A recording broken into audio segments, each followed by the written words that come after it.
Hey gun people!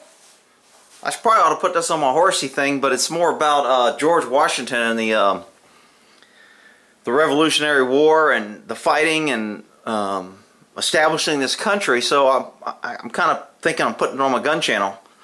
But anyway, I'm a horse guy, and George Washington, this is a painting I picked up at an estate sale.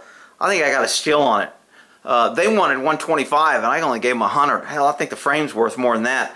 But it's actually on a canvas, and I don't know if it's a lithograph or how they did it, but this is a Rembrandt painting, and Rembrandt painted Washington on a horse. And most horses, or most paintings you will see of George Washington, he will be on a white horse. Now, in the horse world, they call a white horse a gray because they go by the color of the skin. And a white horse has gray or bluish gray skin. So a lot of times if you hear somebody say it's a gray horse, they're actually talking about a white horse to most people. But if you look at the nose on the horse, it'll usually be gray or the color of the skin.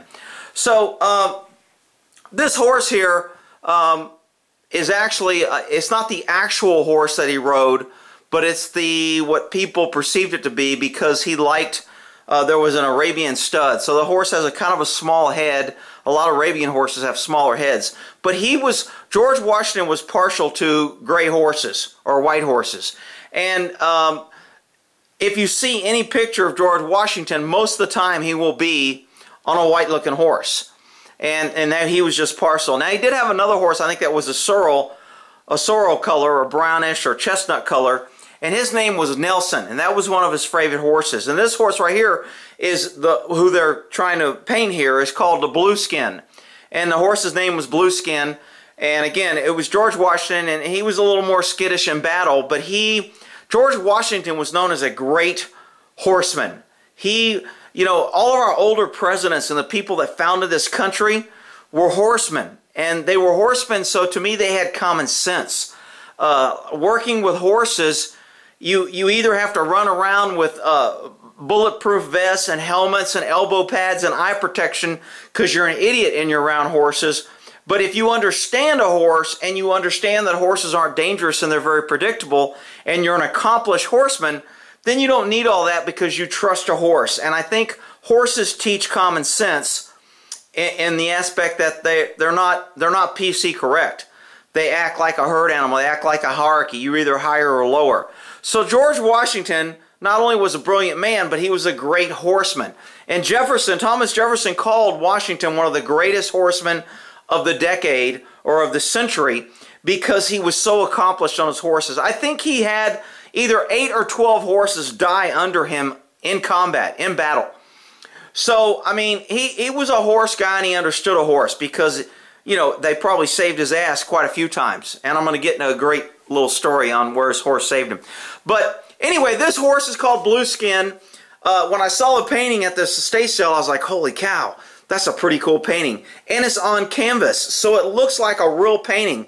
And when you feel it, it's canvas. But you can tell it doesn't have paint strokes and paint brushes, so it's not an actual painting. It's just a copy of Rembrandt's painting on a canvas.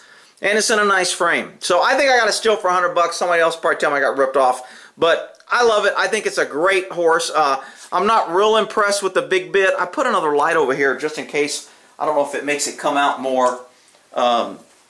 If that gives it a little bit more light or if you can see the detail in this. But really nice painting. And again, this is Rembrandt's rendition basically of the horse that George Washington liked, Blueskin. So Blueskin and Nelson were two of his favorite horses, and he retired them after the war. Didn't ride them much. Some people say he didn't ride them at all. He just gave them good food and kind of like let them live a good horsey life because he rode in them in battle, and he understand they saved his life and they were just as important. And I always say horses built America. We don't appreciate our horses. We don't treat them with as much dignity as we should, but they built America, the greatest country in the world. Without horses, we wouldn't have built it. And they don't get much in return for that. So George Washington, great horseman. So when he was, people think, when you're old now or back then you died young or whatever. And George Washington was such an accomplished horseman. At 70, he was still riding. And at 70 years old, his horse, he was thrown by his horse and he broke his arm or his collarbone at 70. Then later at 80, he was riding his horse across a rapid river, going somewhere, and the river it was after rain or melt, and the river was moving pretty quickly. And he tried to cross it with his horse, and him and his horse got washed out.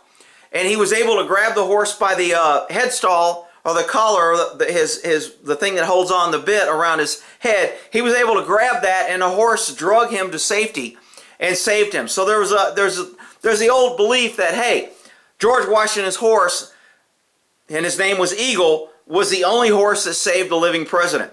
And he drug him out of the river, and George Washington was saved. And some people say, is that why our national bird is an eagle? George Washington was riding a horse named Eagle that saved him.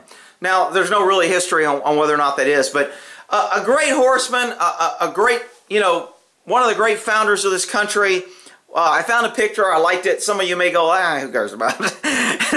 But I kind of like it. I think it's kind of cool. And if you ever see a picture of George Washington, he's on a white horse, you'll understand why. He liked grays. He liked the darker gray skin underneath. They turned out white. And those were his favorite color and his type of horses. And he was a great horseman, a good rider, very accomplished. People said when he rode, no matter how fast the horse was going, it looked like he was sitting still. And so today we would call that having a good seat. But anyway, George Washington, I liked his horse Eagle that saved him when he was 80, still riding a horse, not being a pussification of America. Now they'd have rules that when you're 80 you couldn't ride a horse, and if you do you have to wear a helmet and elbow pads, and you have to be accompanied by 3 people, and you can't be out of network with 911 in case you fall off. George Washington didn't give shit about all that crap. He rode his damn horse Eagle across a raging river. It washed out underneath him. He grabbed his horse. His horse pulled him to safety, and he went on with his life without the help of government. And that's what this country is about.